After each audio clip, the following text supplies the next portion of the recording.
È la nuova moda, risse itineranti pianificate sui social da gruppi di minorenni che decidono una meta dove creare scompiglio. A Treviso, a Vicenza, Tiene, anche a Bassano. Nella città ai piedi del Grappa fondamentale il lavoro di squadra di tutte le forze dell'ordine, soprattutto nel fine settimana, che agendo in maniera capillare e massiccia hanno scongiurato il peggio. Ma se il piano di queste gang viene sventato, il copione, dichiara l'assessore alla sicurezza Claudio Mazzocco, si ripete in un'altra città, in un altro paese.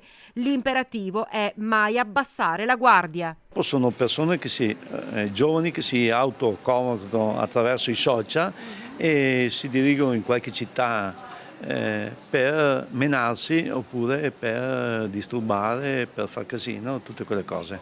Tra le altre cose ho notato che a Treviso la settimana scorsa erano in 1000.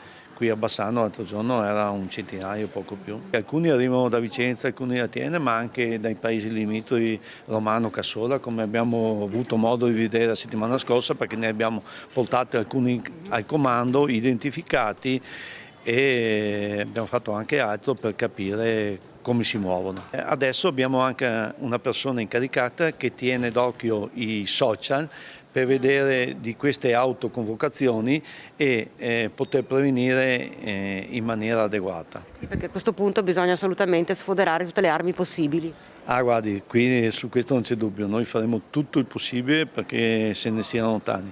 Purtroppo se non vengono a Bassano, purtroppo vanno da un'altra parte. Punti sensibili il centro storico, da Terraglio verso il ponte, Prato Santa Caterina, che di solito è la loro base, e poi da lì sciamano verso il centro città.